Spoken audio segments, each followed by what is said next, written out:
Hey everyone, your late night host Griever is here, as always, bringing you guys another Behind the Bar reviews for chapter 307 of 7 Deadly Sins.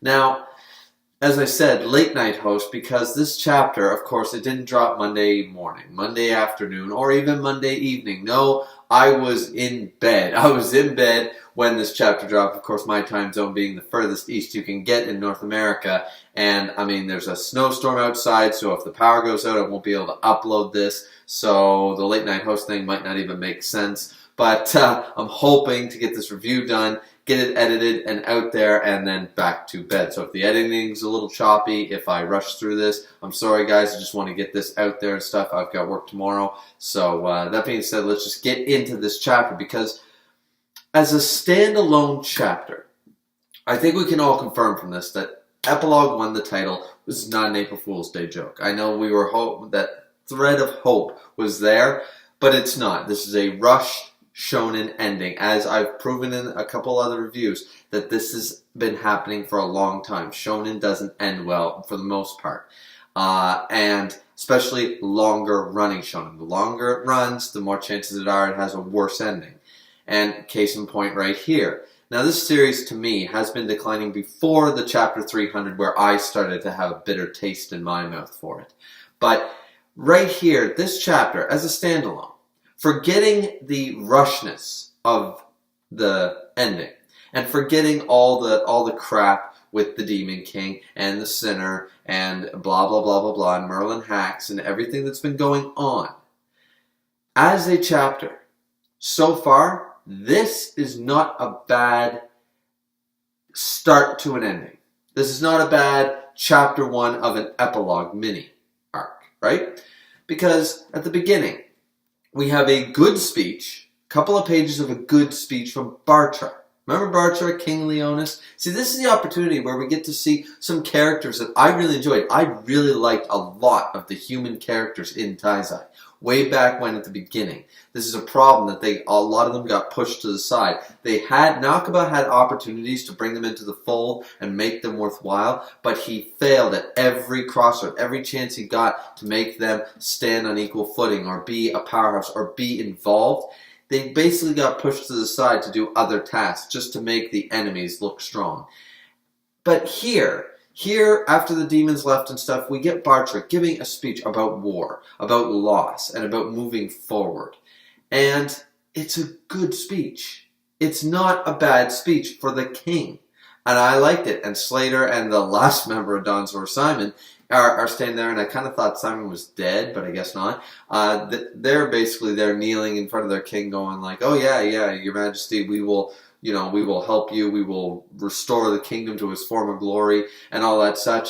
But this is a good way for a king to be. He recognizes the grief, and remember, he has lost his own brother in this holy war. He lost Naja, of course, his sister years ago, but now he has lost his only brother, Denzel. So this is a bit of a moment for him, but he's sitting there like, I understand the pain of loss. We have lost friends and family in this war. But now we can, sort of a same speech that Rudesiel gave last chapter, but it means a lot more coming from Bartra, because it comes from a place of actual sense. And I don't mind this. This is a good, nice roll in to the next part, which is we see that Gil Thunder and Margaret did both make it out. They made it out alive. Here's the mischievous trio again, being Griever, Hauser, and Gil Thunder. Gil Thunder wakes up. He's like, Margaret okay? Yes, Margaret's here. Fine. And we just get some banter back and forth. Like, I actually had fun at some of the banter, especially Hauser and Veronica, of course, and Griever, and then we have Margaret and Gil Thunder, and Hauser being the third wheel. It's so unfortunate. Poor Hauser. He was put in for, like, a kind of third wheel love interest for Deanne, but there's no reciprocation there, and we didn't ever seem to get anybody else that was kind of interested in him, you know what I mean?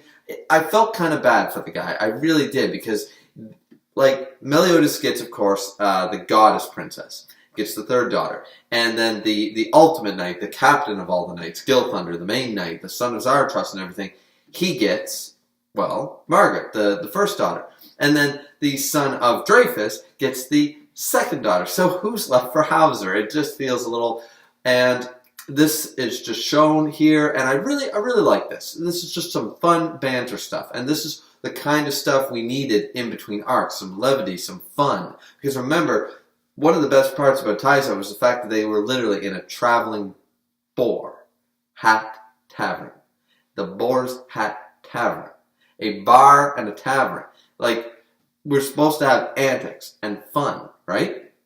So one of the best lines here is like Veronica and Griever are kind of like talking to each other like, well, I'm worried about you. Well, I'm worried about you. And then they're like, will you two like just bone already? Like, borderline says it. He's like, will you guys like hook up or something already? Like, just go get a room, get it over with, because this is just crazy. And they're, very embarrassed, and there's, red face and spitting out coffee and all that fun jazz.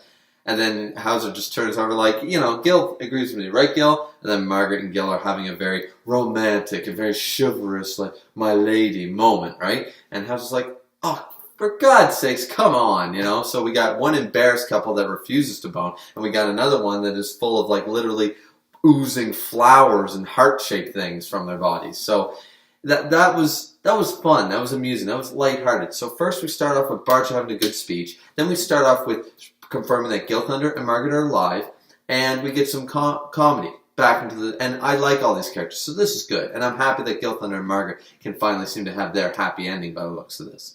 Then we jump over to two other fan favorite characters, being Hendrickson and Dreyfuss. They finally get to have a talk. And here's where I'm going to prove a point when I said that there's no way Hendrickson, I didn't believe he planned anything, and he states it in black and white right here.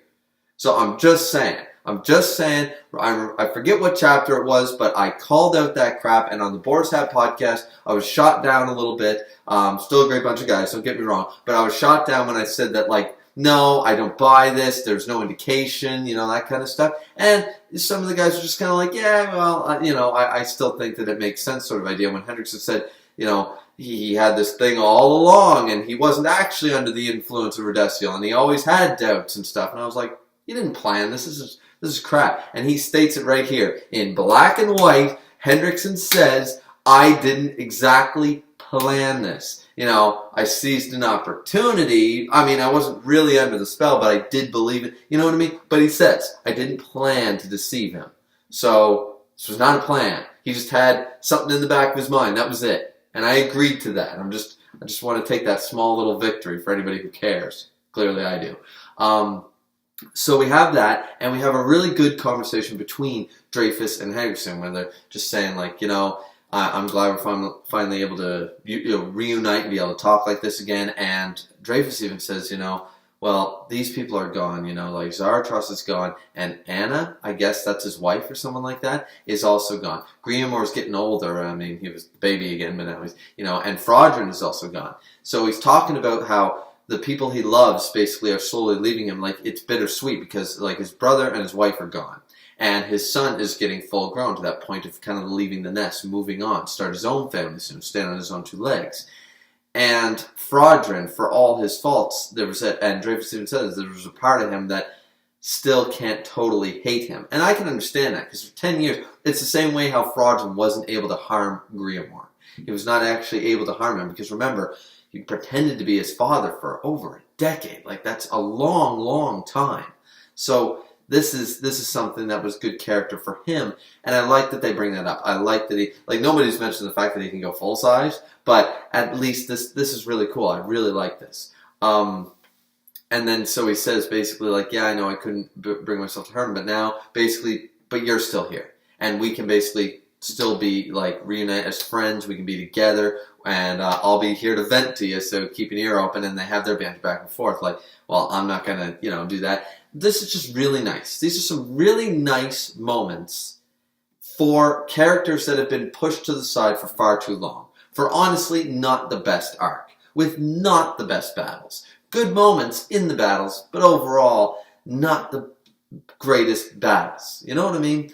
So I really, really like seeing some of my favorite characters, like Dreyfuss and like Slater and Bartra and stuff. I like seeing some characters that I really liked being in the series, getting these moments, and not butchered moments, great moments. I like this. And if it wasn't for the fact that leading up to this chapter, everything was kind of, then I think I'd appreciate this even more. But I'm trying to, as you guys can see, I'm trying to treat this as standalone, as though 306 and before, we can't judge it on that. We just have to look at the page by page here. And so far, I don't mind this. Now we cut over from that to Gila and Jericho. Of course, Jericho's wearing a dress again, and this whole her acting like a girl thing is getting really old and really shocked and surprised all the time. Getting kind of old. Gila's there with his with her little brother, and blah blah blah. Fun ensues. You know, I'm not really a huge fan, especially since Gila got the cut bangs thing. Total lost interest in her completely. So don't really care about any of this happening. Matrona also took the same potion that Deanne does to get small. Though we don't see Merlin in this chapter. This is something that apparently she's still around. And Lady Gerard, being of course Cloxinia's sister, and they're there and they're all making their way to, I guess, the Boar's Hat. Now, here is where we get a moment that, okay, so you know how Hawk, he's finally realized, okay, so the setup is, once again guys, just go read the chapter, but he basically finally realizes that he's not that strong. He's always been kidding himself, and he kind of realizes, he says that over time, I've slowly realized that at the end of the day, so he's eating scraps in an alleyway being like, I'm not, you know, I'm no special pig just because I can talk. I'm not powerful. I'm not strong. I can't help. I couldn't stand beside any of you heroes. I couldn't actually stop anybody from hurting anybody. So I'm just a useless pig sort of idea. And he's weeping and crying and all that stuff. And, you know, Bon and Meliodas are there. Meliodas is being, you know, his usual self. And Bon keeps whacking him on the head or in the back. Kind of say, like, you know, be more tactful sort of idea. And they're trying to talk to him about courage and not being a coward. Is that he doesn't need strength. The fact of the matter is that just because he was saved by Elizabeth and Bon and everybody does not mean that he doesn't have the right, because he's still, as Bon points out, it doesn't matter how weak or strong you were. You still threw yourself into battle every single time. And we've seen that before. We saw it here with the Demon King. We saw it with Hendrickson. We've seen it many times before. Hawk is always throwing himself feet first, or snout first, I guess, into battle. Even though he, in the back of his mind, he knows he's not strong. And that makes him courageous, brave, and certainly no coward. So it doesn't really matter at the end of the day. And this really gets to Hawk and stuff, and he's really emotional about it. We get a nice panel here of him jumping towards his two best friends, pretty much, Meliodas and Bon. Bon and, of course, the Master have had a connection for a long time in the series. And so it's nice to see the three of them kind of reuniting in this way, and Hawk finally realizes stuff. Now, none of this, because then Bon and, they dodge it and they're having fun and stuff, and it's all lighthearted, and then they sing the song from Wild, right? Mild, good night, my little brother sort of idea, and he says, well, what kind of lame-ass song is that? It's something you guys came up with, but for some reason I can't stop crying. So his memory, he does remember it. He's got that inkling, and that's why he can't stop crying. So there is a remnant there. Now, this throws my theory about potentially him remembering Wild and his history in Purgatory and all that. This clearly throws it all out the window. The reason all this happened, once again, the order of operation here does not make much sense. Once again, Keishan Prime was the one, and shout out to Keishan Prime, another member of the Boar's Hat with his own channel. Go check that out. He pointed out at the end of, I forget what chapter, but Hawk was there in the spirit world at the end of the chapter, fighting against, with all the other sins, giving Meliodas the confidence to stand back up. He was there in the panel. Now, at first I think this might be an artistic mistake, but nobody seems to think it was. And I don't think it was. It seems like a pretty bold mistake to make. Because then, the next chapter, we have Elizabeth questioning, Hawk, I thought you came with us. Like, where did you go? And he's like, well, you know, and he was very hesitant about all this. We also see him walking away from the last scene in the last chapter. We see him standing off to the side. Now this explanation of he doesn't feel like he's good enough to stand with the heroes, that he's not good enough, that's fine and dandy up until this point. But the fact of the matter is he still threw himself at the Demon King in between these points, even though he knew he was weak. If he realized this point way back when he first encountered the Demon King in the Soul World and said, peace, I'm out of here, then it doesn't make sense that he would still throw himself into battle. Why would he feel bad? Like, it's just not a good order of operation. So I really don't like the way this was handled. It's still a nice moment. Hawk has finally come full circle, a little bit of character development stating this, and they get to have a nice moment as Bon, Meliodas, and Hawk kind of do their thing. But I think I would have liked some more realization from Hawk, maybe something a little grander than this, especially considering the amount of pages used to explain this. And it's kind of like the end of the series. Like, there's other things I want to know, and as people love Hawk, people hate Hawk. At the end of the day, I'm glad we had this moment, but I think we could have shortened it, and gotten some little more elaboration from some other stuff. Now, we see that everybody heads towards the new boar's hat. They open it up, and we get this beautiful panel. We get this beautiful widespread panel of all the characters, most of the characters interacting. We see Escanor scrubbing the floors along with Hawk. We see Elizabeth serving people. We see King refilling everyone's glasses. We see Mael and Gother sharing a drink, getting drunk. We see Hendrickson and Dreyfuss laughing together. We see a lot of stuff. Matrona's there. Gerhard's there. Margaret, Gilthunder, basically everybody. Bartra's there. Everybody's there for this party, literally the night after the Holy War. So everyone's having a great time. So they're all there. We get a lot of banter. I'm not going to go into a lot of banter. Mael's a drunk. I think Matrona challenges someone to a drinking contest. Everyone thinks King looks pretty sexy in his tuxedo and stuff. He's back in his his big fairy wings, fairy king form, his Elvis fairy king form. So that's kind of cool. So there's a lot of that stuff, right? And it's nice. It's nice to see. So whatever. Now Elizabeth, of course, says, Meliodas, Bond, you guys take a break. Escanor and I can keep going with this. We're fine. You guys kind of deserve it. And it's the first time I was like, well, they just got there. Why do they need a break? But I mean, maybe we've seen this panel was meant to showcase. The last page was meant to showcase the passage of time. Like they've partied for a while. And, of course, they would be the ones to deserve the break because they were the ones who did all the fighting. Thanks, Mael. Good thing we gave sunshine back to you, buddy. And here, it's just kind of like, okay, so they go outside.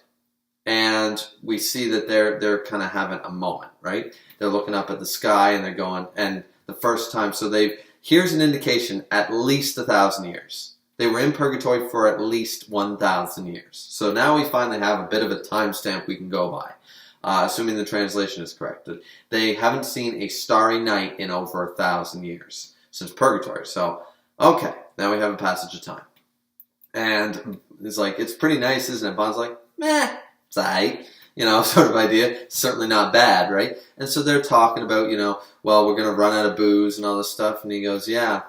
Next time we're in a village, we'll have to restock. And he goes, yeah, next time. So when will that be?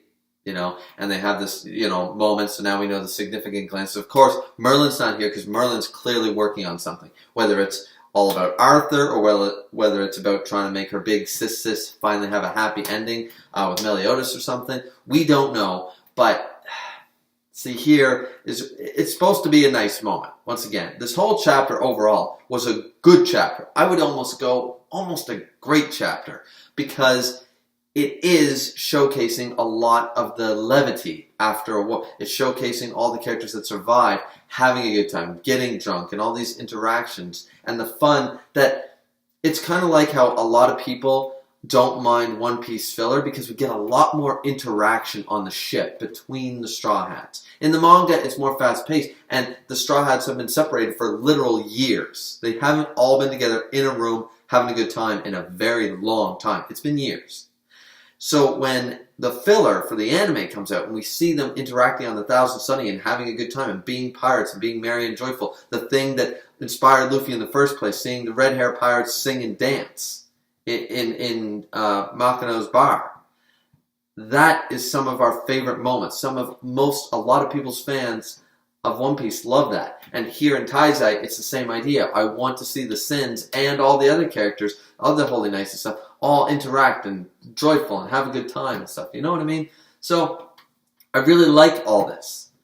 And here, at the end page and stuff, once again, plot problems aside, he says basically, so how close is soon? You do have to leave. So that's still on the table. The whole him having to leave because he absorbed the Ten Commandments, that's still on the table. And he basically, Meliodas says, so you recognized it, and we don't get a time frame here. We don't know. He doesn't answer Bond yet. And that's the last page of the chapter. And of course, we're on break next week, so this is just going to kill a lot of the momentum for Epilogue 2 because there's going to be a lot more time for ranting and going through stuff and realizing that this arc did not And, well, this whole thing is crap. I mean, this chapter was good. I don't have a lot of problem with this chapter. I mean, there are some things missing, let me tell you. There are some things missing, like Merlin and Escanor's backstory and stuff. But one of the other key things is, where the hell is Zeldris? What happened to him? What happened to the Sinner Demon? So you expect me to believe that the Sinner Demon was one-off and we didn't even get to see a body. And then you're expecting me to believe that we don't even get a shot of Zeldris, Meliodas giving a shit about his brother. We don't even get an acknowledgement of this. Like, this is... Like... I'm assuming Zeldris is fine, and Meliodas gave... we'll give up the location to Zeldris once he's fully healed. Maybe that's what Merlin's doing right now. She's got, like, that whole Esther Rosa rebuilding cocoon thing. Maybe Merlin has somehow made one of those for Zeldris to slowly heal him. And once he's healed in the next epilogue chapter, or maybe epilogue 3 or something, we'll see that that Meliodas and Zeldris will interact. I don't think Nakuba's going to end the series without that interaction. But... Man, there is some stuff missing, but hold off for a bit. We might just jump back and we'll see it. There's still a lot of questions unanswered, and I doubt we'll get half of them even referenced or answered.